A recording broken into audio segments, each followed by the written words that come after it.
You know, I started writing this book in lockout, and then once the season started, then it became, you know, I got all this stuff with the basketball season in a short period of time. Then I'm writing this book, and I got to be on the phone. We were playing every day. Yeah, we playing every day.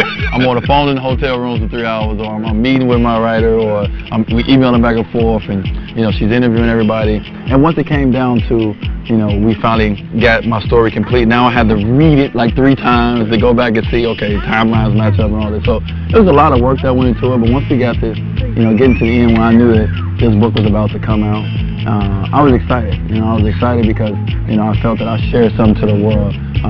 The title of my book is How My Life Became Bigger Than Basketball. My mom always told me my life is bigger than basketball, and I felt this was a moment that I can finally show that, you know what, my life is bigger than basketball. This message is bigger than the sport.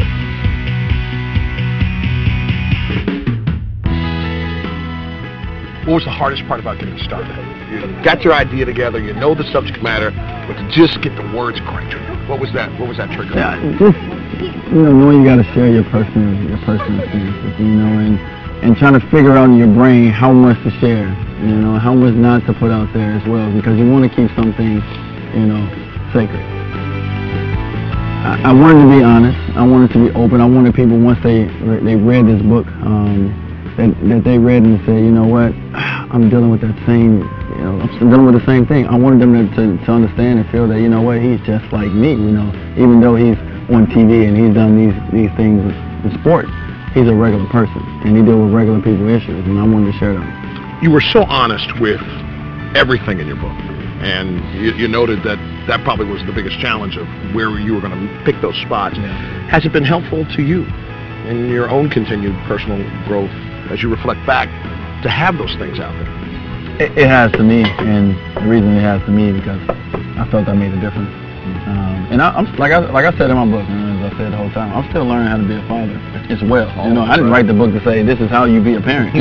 You know, it was more so, listen, these are my experiences, this is what I'm going through. But one of the things I felt that one of the most important things I said in my book was I learned from my kids how to parent. They teach me every day how to be a parent about their personalities, about how they respond and act to things. That's how I know how to respond and act to things. So I learn every day. I'm learning right now at the Zoom. I'm learning how to be a parent.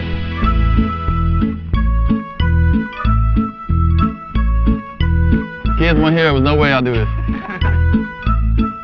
Oh no! Oh no!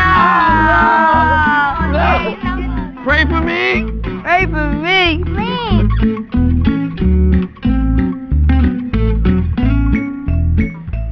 Okay, we got this.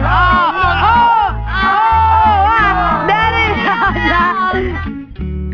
I would have never did this if the kids weren't here.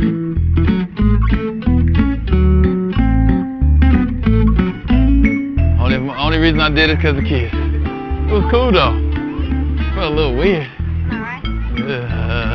Now that was one of the funnest rides I've ever been through. What's the best story or experience you've had with a friend, family member, or stranger who's already internalized the book and said, Dwyane, this is what I got? Well, you know, I think the best moments I have is random people will come up to me and say, man, I am dealing with the exact same thing. Or they will come up to me and say, thank you so much, you know, for writing this book.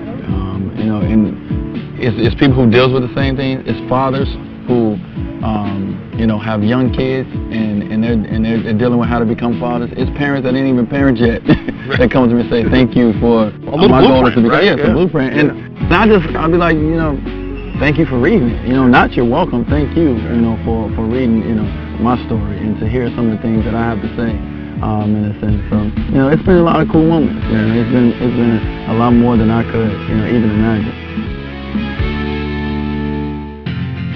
Do you have any peers or fellow players that have reached out to you, maybe not necessarily the book, but just your experience, and said, you know what, thank you? I have. Anything that stands out? I mean, you know what? I take it from one of my own teammates. You know, and I think when I was going through the process, you know, when they heard, you know, a man is going for full custody of the kids, a man who plays in professional sports, and I remember my teammate Jamal McGlure, you know, he looked at me. I think he looked at me a little different then, and he started having questions for me, like, man, you know, you can do this, you can do that, and I was able to answer him, and it would give him hope and belief that, you know what, you can stand there strong, you can fight for what you want, and that's to be in your kids' lives. And I seen the change in him. And at that moment, I was like, you know what, I'm doing the right thing.